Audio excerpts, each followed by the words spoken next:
오늘도 하나님께서 우리에게 참으로 소중한 안식일, 귀한 시간 주심을 감사드립니다.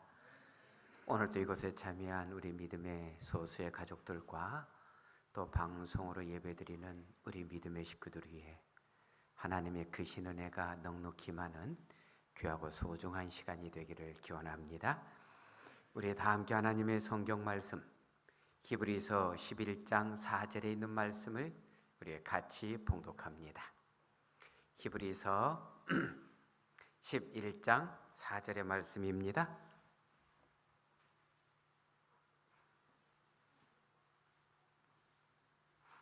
네, 같이 봉독합니다. 시작합니다. 믿음으로 아벨은 가인보다 더 나은 제사를 하나님께 드림으로 의로운 자라 하시는 증거를 얻었으니 하나님이 그 예물에 대하여 증거하심이라. 저가 죽었으나 그 믿음으로써 오히려 말하느니라. 아멘. 저는 오늘 이 말씀을 본문으로 삼아서 최초의 순교자라는 제목으로 이 시간을 같이 나누기를 원합니다. 말씀이 앞서서 잠깐 한 가지 또 우리 성도님들에게 부탁드립니다. 우리 전도회가 내일부터 시작하면 한 달 남습니다. 그래서 우리가 전도회를 위한 특별 30일 기도회를 내일부터 시작합니다.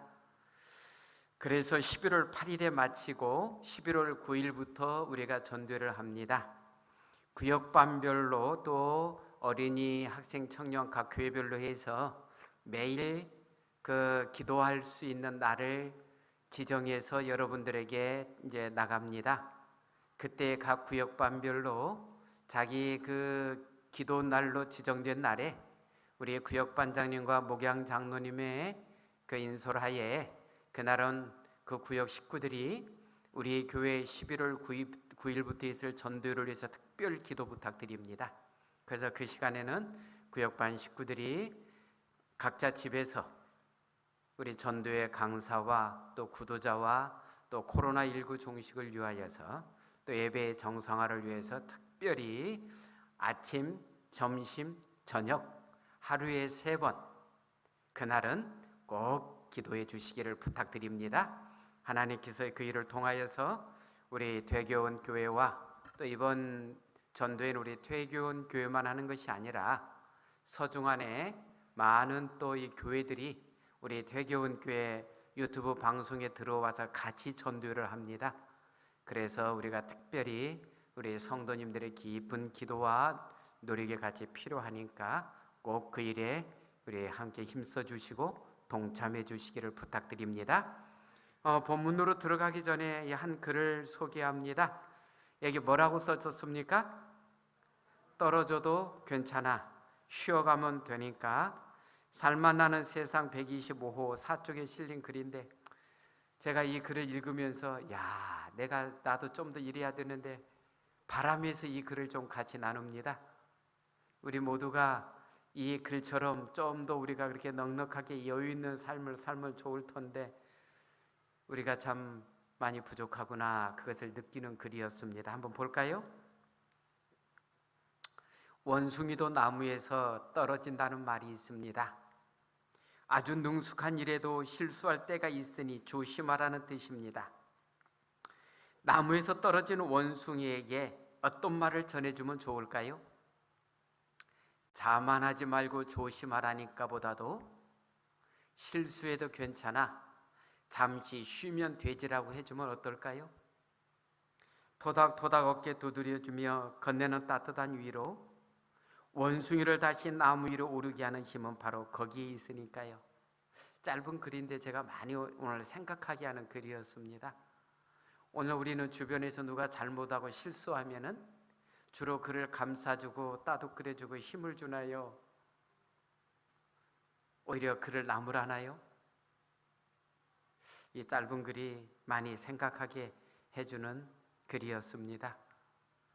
우리 모두 서로의 부족을 좀 더 감싸주고 따뜻거리면서 갈 수 있는 우리가 되면 참 좋겠다, 그러한 바람에서 이 글을 실었습니다.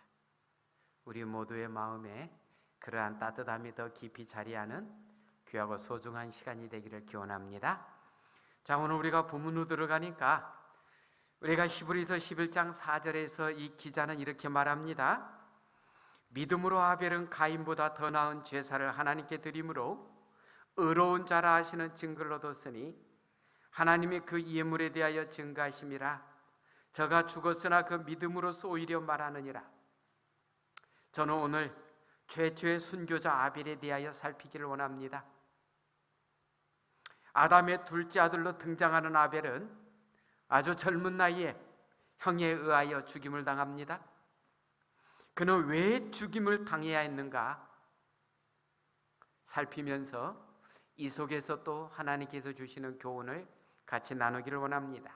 이 아벨이라는 사람의 그 사상은 그는 어떠한 생각의 소유자였는가를 봅니다. 우리 부조와 선지자 71쪽에 보면 아벨은 하나님께 충성하는 정신을 가졌으며 타락한 인류를 다루시는 창조주의 공의와 자비를 보고 감사하는 마음으로 구속의 소망을 받아들였다. 여기서 아벨의 그 모습은 뭐예요? 그는 하나님께 충성하는 정신을 가지고 있었고, 두 번째는요, 타락한 인류를 다루시는 창조주의 공의와 자비를 보고 항상 하나님께 어떤 마음이 들었습니까? 감사하는 마음이 들었고, 또 하나님의 은혜 속에, 하나님의 사랑 속에 구속을 받을 수 있다는 그러한 소망을 항상 마음에 품고 살았다라고 설명하고 있습니다. 그러니까 이 아벨의 모습은 항상 하나님께 충성할 뿐만 아니라 오늘 또 우리를 위해서 구속의 소망을 베풀어 주시는 하나님을 향한 깊은 신뢰와 믿음이 있었다는 겁니다. 이제 우리가 아벨의 믿음을 좀 더 살피면 이렇습니다. 오늘 본문의 말씀은 믿음으로 아벨은 가인보다 더 나은 제사를 하나님께 드렸고 그가 그걸로 인해서 죽었으나 그 믿음으로써 오히려 말하고 있다. 아벨은 비록 죽었으나 그는 약 6,000년의 세월 동안에 계속적으로 그의 믿음으로써 하나님의 백성들에게 오늘 또 믿음의 말씀을 외치고 있다는 겁니다. 약 6,000년 전에 죽었던 그가 오늘 또 우리에게 아벨이라는 단어를 선사해 주고 있고, 아벨이라는 그 이름 속에서 뭐예요? 하나님을 섬기는 것이 무엇인지, 진정한 믿음이 무엇인지를 우리에게 보여주고 우리에게 가르쳐 주고 있다는 사실입니다. 교회증언 6권에 보면 아벨은 그리스도를 믿은 사람이었고 이미 그 당시에 우리를 위해서 십자가에서 돌아가실 예수 그리스도를 그는 믿었다는 겁니다. 마치 베드로나 바울이 그리스도의 능력으로 구원받은 것과 같이 구원을 받은 것이다. 그러니까 뭐예요? 베드로나 바울이 어떻게 구원받았습니까? 예수 그리스도를 개인의 구주로 믿고 영접하여 구원받은 것처럼 아벨 또한 하나님의 말씀 속에서 우리를 위해서 돌아가실 어린 양이신 메시아를 바라보고 믿음으로 구원함을 받았다라고 합니다. 부조와 선지자 73쪽입니다. 대부분의 세계 사람들이 가인의 본을 따라 하나님을 예배하는 부류에 속해 있다. 왜냐하면 거의 모든 거짓 종교들이 동일한 원칙, 즉 사람은 자기의 노력으로 구원을 얻을 수 있다는 원칙에 기초를 두고 있기 때문이다. 곧 가인이라는 사람은 나의 그 행함으로, 나의 노력으로 구원이라는 것을 이루려고 한 그러한 사람들의 최초의 조상이 된다는 겁니다. 그러나 아벨은 믿음으로 말미암는 의의 최초의 조상은 아벨이라는 것입니다. 그러니까 아벨의 믿음은 믿음으로 말미암는 의가 무엇인지를 우리에게 보여줍니다. 그러나 아까 말한 것처럼 가인의 그 본을 따라가는 사람들은 자기의 노력으로 뭔가를 이루고 구원을 얻으려고 하는 사람들은 가인의 발자취를 따라가는 사람인데, 그래서 제가 우리 기독교를 제외한 거의 대모든 종교들은 노력으로 구원을 이루고자 애쓰고 있습니다. 그래서 그들은 어때요? 수행과 고행의 길을 택하여 도를 이루고자 애씁니다. 그래서 오늘 제가 한 기사 내용을 이곳에 실었습니다. 여기 뭐예요? 어렵고 두렵고 고독한 길, 철저히 홀로 극한 수행. 이건 다람살라라는 그 내용을 이렇게 실으면서 이 기자가 불교에 관한 내용을 실었습니다. 그들이 어떻게 도를 이루고자 하는지를 실었습니다. 이 글과 우리 기독교와 그러니까 우리 그리스도교와 어떠한 차이가 있는지를 한번 살피면 좋겠습니다. 여기 보면 수행의 길은 어렵다. 자신과의 싸움이기에 더 어렵다. 처절한 고독을 견뎌야 한다. 이전의 나를 부정하고 새로운 나를 찾아야 된다. 자, 이전의 나를 부정하고 새로운 나를 찾아야 된다. 우리 그리스도인들에게도 이 교훈은 주어집니까? 안 주어집니까? 이전의 나는 죽고 하나님 안에서 내가 새로운 사람이 되어야 된다를 우리가 뭐라고 표현합니까? 거듭난 걸로 표현하지요. 너는 거듭나야 된다. 우리는 어떻게 거듭납니까? 우리는 예수 그리스도를 개인의 구주로 영접함으로 하나님의 은혜 속에 우리는 거듭나고 새 사람이 된다라고 우리는 배우고 그것을 믿습니다. 그러지요? 그러나 불교에서는 어떻게 가나? 그러니까 불교에서도 이전의 나를 부정하고 새로운 나를 찾아야 한다면서 그 다음 그들의 그 내용을 봅니다. 어렵고, 그러니까 그래 뭐예요? 새로운 나를 찾아야 한다. 그러기에 두렵다. 어렵고 두렵고 고독한 길이기에 불교에서는 수행의 방편으로 육체적 고행을 선택했다. 육체적 고행도 보통 고행이 아닙니다. 볼까요? 그 밑에 육신을 괴롭히는 것이다. 숨이 끊어지기 직전까지 몸을 혹사한다. 욕망의 화신인 육신이 요구하는 욕구를 견디고 제거했다.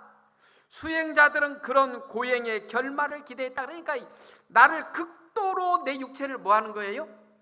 고통스럽게 만든다는 겁니다. 극도로 고통스럽게.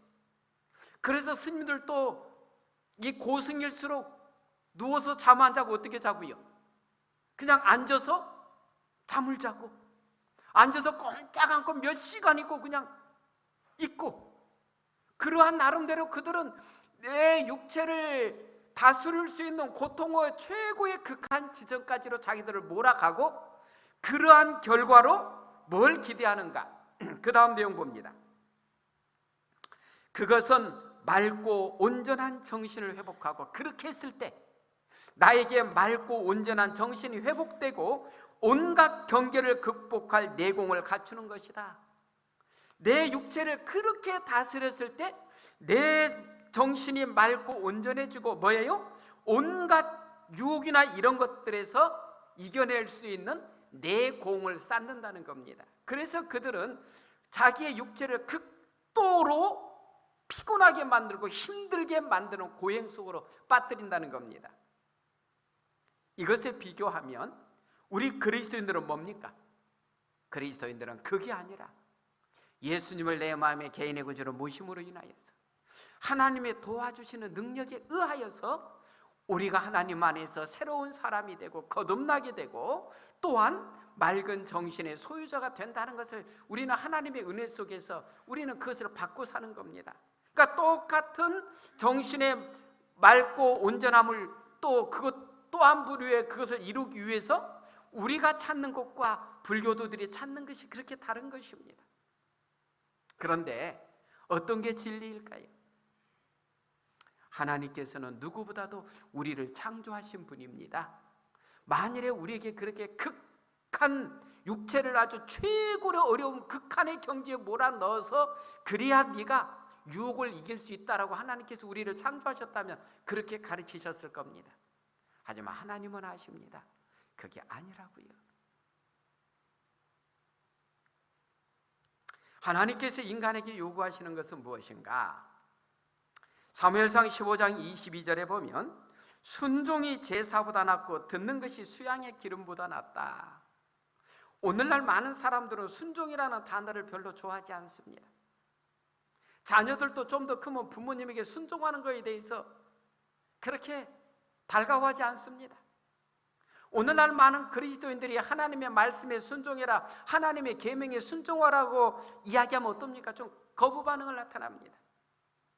오직 사랑, 하나님의 사랑만 외쳐달라는 사람들이 또 많습니다. 그러나 성경 말씀은 순종이 제사보다 낫고 듣는 것이 수양의 기름보다 낫다고 하셨는데 이유는 왜 그렇습니까? 그 속에 진정한 인류를 위한 진리가 있고 인류를 위한 행복이 있기 때문에 하나님께서 그 일을 주신 겁니다. 영적 선물 3권 47쪽입니다. 이 형제들은 인류의 구원을 위하여 무엇이 준비되어 있는지 가르침을 받았다. 그들이 받은 요구는 한 제도를 겸비하게 순종하는 것이었다. 그 양의 새끼를 죽여서 피와 함께 그것을 하나님께 번제로 드림으로써 약속하신 구속주에 대한 존경심을 보이는 것이었다. 이 희생제도는 인류를 위한 크신 희생 제물이신 구주께서 오실 것을 기억해 하신 것이었다. 그 당시 아담과 그의 가족들에게 주어진 하나님의 요구사항은 희생 제물을 드릴 때에는 뭘로 드리라고요? 양을 잡아서 피를 흘리게 하라고 말씀하셨습니다. 그때 그들에게 주어진 명령 중에 그것은 굉장히 중요한 명령이었습니다. 그런데 우리가 잘 알다시피 가인과 아벨의 제물의 차이를 잠깐 살핍니다. 먼저 가인의 제물입니다. 세월이 지난 후에 가인은 땅의 소산으로 제물을 삼아 여호와께 드렸고, 아담과 하와가 에덴 동산에서부터 추방되고 나서 몇십 년의 세월이 흘렀 후의 일입니다. 그러죠? 그러니까 가인과 아벨이 젊은이로서 완전히 장성해서 스스로가 하나님 앞에 제물을 드릴 만한 그런 나이로 성장했을 때입니다. 어렸을 때야 부모가 드리는 제사와 이런 거에 참여만 하면 되지만, 그들도 나이가 드니까 이제 스스로 나의 하나님을 만나야 되고 나의 하나님을 믿어야 되는 그런 상황에 그들이 도달했습니다. 제가 자녀들을 키우다 보니까 어때요? 우리가 키우다 보니까 어렸을 때에는 그냥 부모 따라서, 부모 신앙 따라서 옵니다. 그러죠? 어렸을 때 오고, 초등학교 때 오고, 중학교 때 오고, 고등학교 때 그냥 옵니다. 그러나 대학생이 되고 성인이 돼서는 스스로가 자기의 하나님을 만나지 못하면 그때부터는 이제 반항하기 시작합니다. 그래서 우리 부모들의 기도는 뭐예요? 그 아이들이 컸을 때는 이제는 부모의 하나님이 아니라 개인의 하나님을 만나게 해달라는 간절한 기도가 필요한 것입니다. 가인과 아벨도 이제는 부모의 하나님이 아니라 누구의 하나님을 찾아야 돼요? 나의 하나님을 찾을 그 나이가 됐을 때의 모습입니다. 근데 가인은 이미 그 모든 내용을 알았음에도 불구하고 희생 제물을 드릴 때 뭘로 드렸어요? 자기가 농사 지은 것들로 드렸습니다. 이곳에 보면 가인은 단지 땅의 소산물을 가져왔을 뿐이었으며, 따라서 그의 제물을 하나님께서는 받지 않으셨다. 그의 제물에는 그리스도께 대한 믿음이 나타나 있지 않았다. 우리의 제물에는 속죄의 피가 뿌려져야 된다. 용서를 위한 제물에는 피가 있어야 된다는 겁니다. 속죄의 피가 있어야 된다고 하나님께서 가르치셨습니다. 또 이것에 봅시다.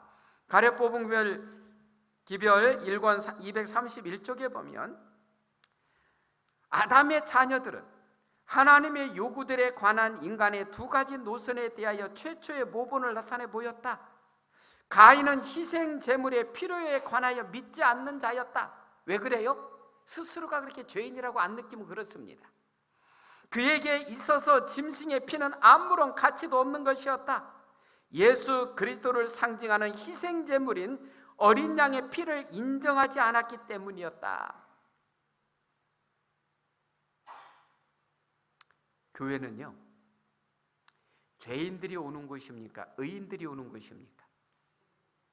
누가 옵니까? 스스로 의인이라고 여기는 사람들은 교회에 오고자 하는 마음이 들질 않습니다. 왜요? 나 스스로가 의인인데 나에게는 구세주가 필요치 않아. 나 자신이 뭐니까요? 의인이니까. 그런 마음이 드는 사람들은 예수님을 믿지 않기 때문에 교회에 오지를 않습니다. 교회는 철저하게 회개가 필요한 사람들이 교회에 옵니다. 가인은 희생제물이 필요치 않는 사람이라고 느꼈습니다. 그게 가인을 그렇게 만들었습니다. 이제 아벨의 제물은요, 아벨은 자기도 양의 첫 새끼와 그 기름으로 드렸다라고 창세기 4장 4절은 말합니다.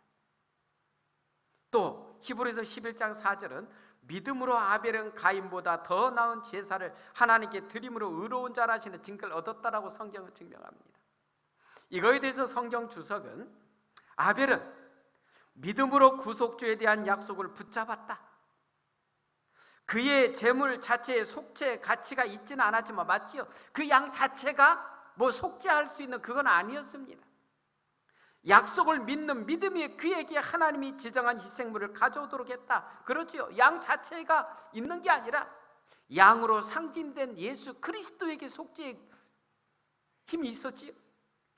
그래서 여기 보면 하나님은 그의 믿음의 증거로서 예물을 받았다. 그러니까 아벨이 하나님 앞에 양을 가져간 이유는 뭐예요? 이것은 하나님의 약속을 믿었다는 거지요. 또 이렇게 설명합니다. 아벨이 양의 첫 새끼를 드렸을 때에 그는 하나님이 현세에 축복을 주시는 분일 뿐 아니라 구주를 주실 분으로서 그분을 인정하였다. 그러니까 하나님 말씀에 순종하는 것 자체가 그분을 인정한다는 표지요. 또 이렇게 설명합니다. 아벨은 희생 제물 가운데 상징되신 그리스도를 보았다. 그러니까 아벨은 자기가 양을 잡아 제사를 드리면서 어때요? 그 속에서 누구를 봤다는 거예요? 나중에 우리를 위해서 십자가에서 돌아가실 예수 그리스도를 보았다는 겁니다. 똑같이 양을 잡아 제사 드리면서도 우리가 구약시대 이스라엘 백성들을 보면 어떻습니까? 제사장도 양을 잡아 제사 드리면서 그걸로서 그 상징되시는 예수 그리스도를 발견하지 못한 제사장들이 그렇게 많았습니다. 양을 끌고서 성소에 가서 양을 스스로 목을 찔러 죽이면서도 그 속에서 예수 그리스도를 발견치 못한 사람들이 그렇게 많았습니다. 그러나 아벨은 어때요?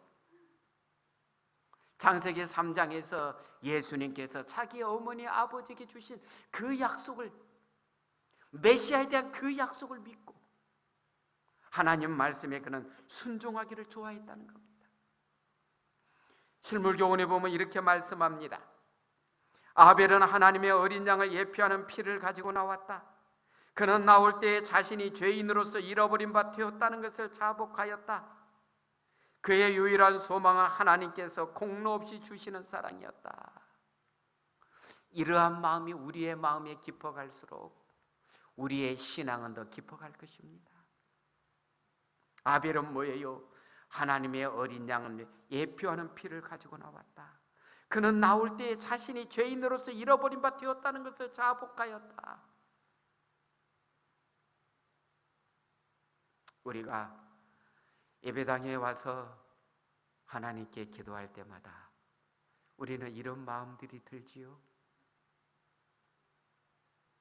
하루를 돌아봤을 때 오늘도 나는 하나님 안에서 완전한 자였는가? 아니면 부족함이 많은 자였는가?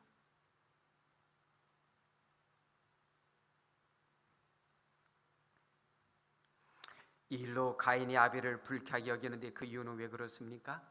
창세기 4장 5절에 보면 가인과 그 제물은 연락하지 아니하신지라 가인이 심히 분하여 안색이 변하니.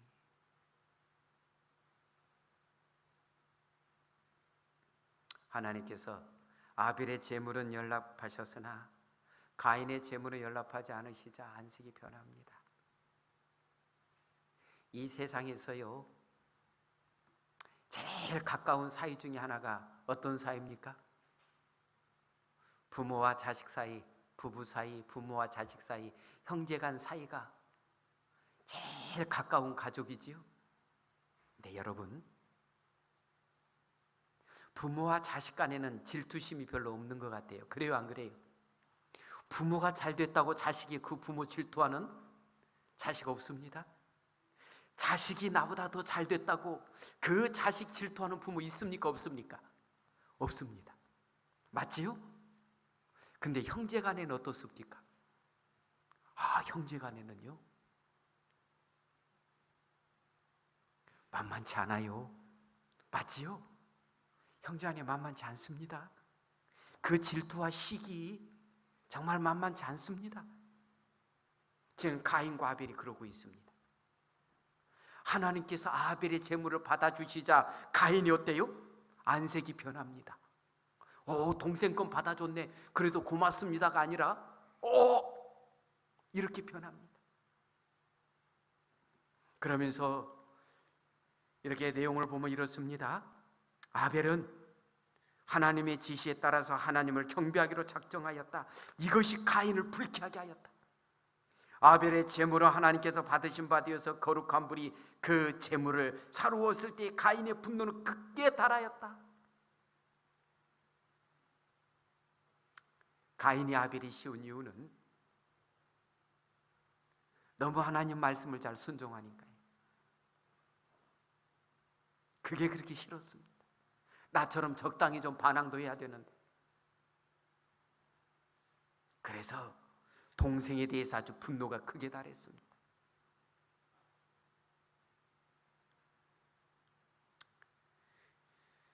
창세기 4장 8절에 보면은요, 가인이 그 아우 아벨에게 고하니라. 그 후 그들이 들에 있을 때에 가인이 그 아우 아벨을 쳐 죽이니라. 또 요한일서 3장 1절에 보면 이렇게 말합니다. 가인같이 하지 말라. 저는 악한 자에게 속하여 그 아우를 죽였으니 어찐 영고로 죽였느냐. 자기의 행위는 악하고 그 아우의 행위는 의로움이니라. 저는 이 파티에 들어가면은요, 제 한쪽 마음에서 이해가 덜 됩니다.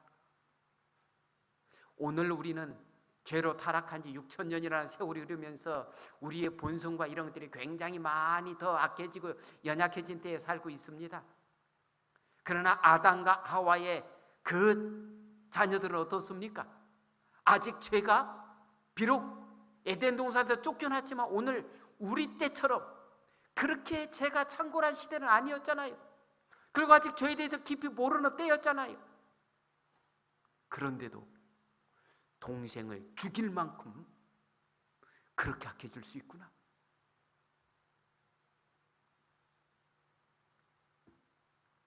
영적 선물에 보면 이렇게 설명합니다.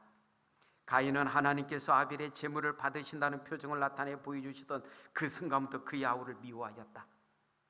그러니까 그 제물 드리고 나서 바로 죽인 게 아니에요. 약간의 기간이 있지요. 그의 아우 아벨은 그의 부모님이 즉각 죽었어야 했지만 그들의 생명을 살리시기 위하여 하나님께서 보여주신 동정과 사랑에다 주의를 환기시킴으로써 형님의 노를 가라앉히려고 노력하였다. 그는 가인에게 말하기를 하나님께서는 우리 부모님을 사랑하셨으며 아벨이 하나님의 계획을 변호하는 동안에 가인은 화가 났고 북받쳐 오르는 화는 아벨을 향하여 불붙는다 하여 마침내 아벨을 죽이고야 말았다. 아벨이 죽은 이유 중에 하나는 여기서 뭘 보여주고 있습니까? 아벨이 뭐 했으니까요? 하나님을 변호하니까요. 그러지요? 이때 아벨이 형 맞아, 하나님은 왜 그러셨을까?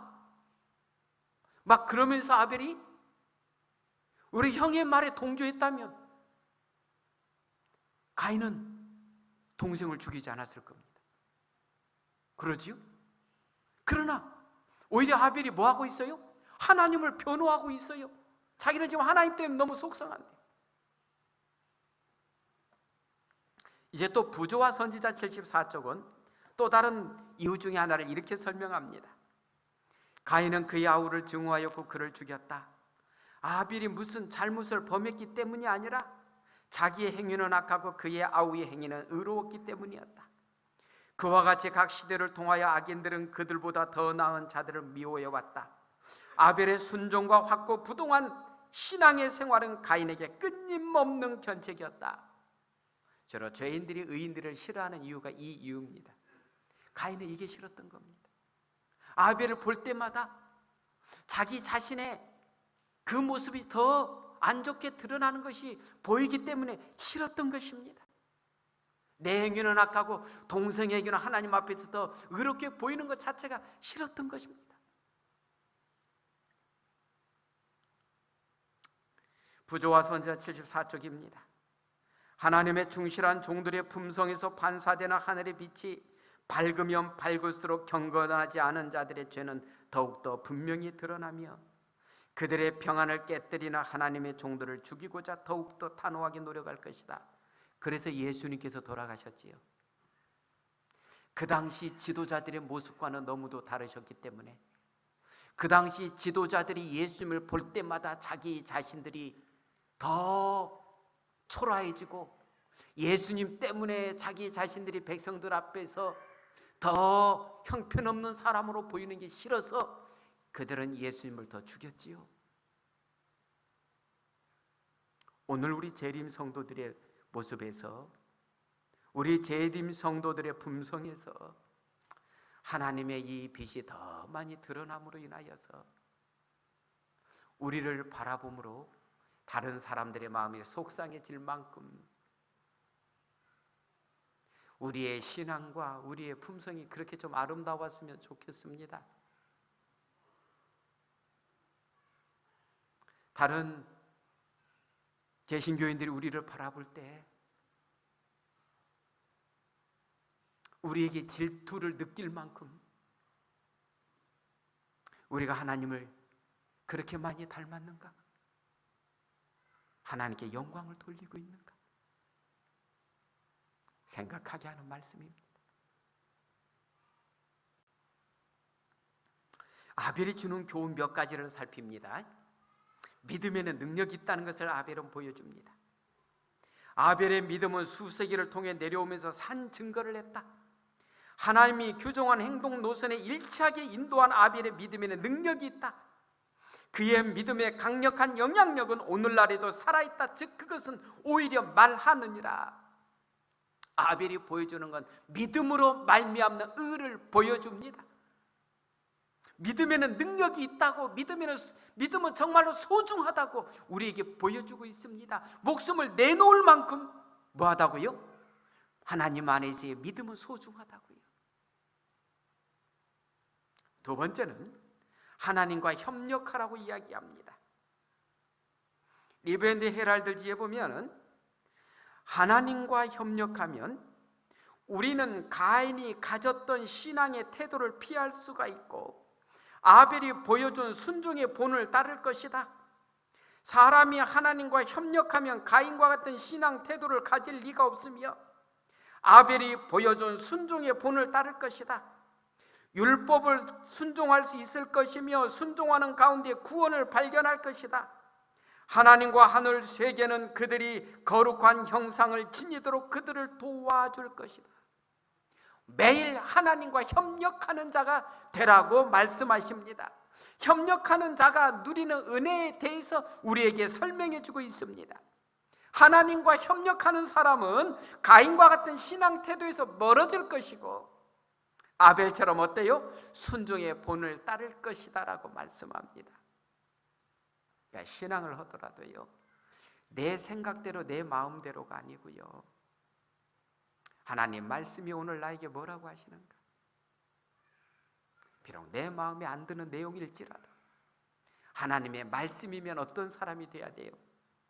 따르고자 하는 마음을 가지고 하나님께 도와달라고 기도드릴 때 하나님께서는 오늘 우리가 하나님의 말씀에, 하나님의 계명에 순종할 수 있는 믿음과 은혜를 주신다고 약속하십니다.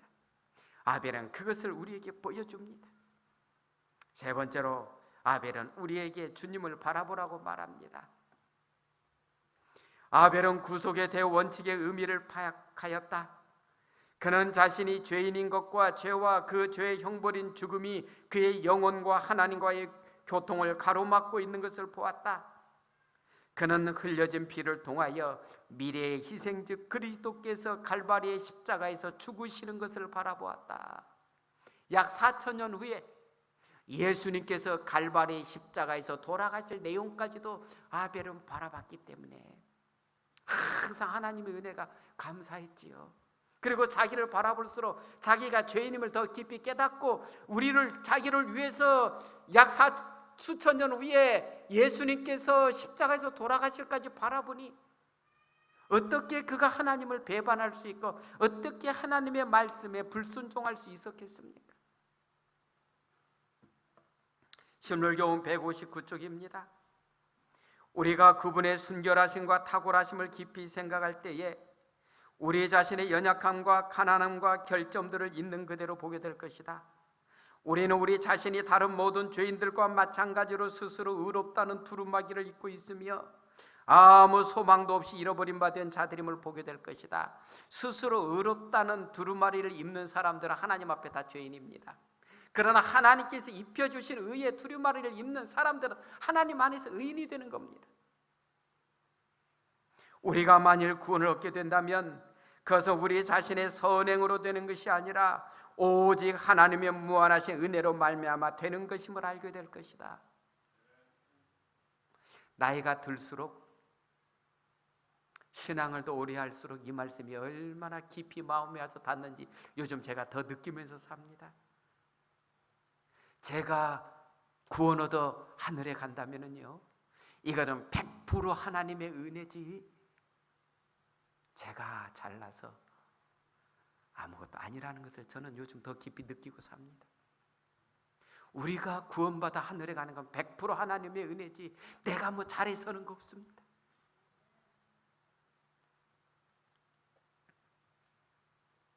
실물교훈 159쪽입니다. 우리 같이 한번 읽습니다. 시작합니다.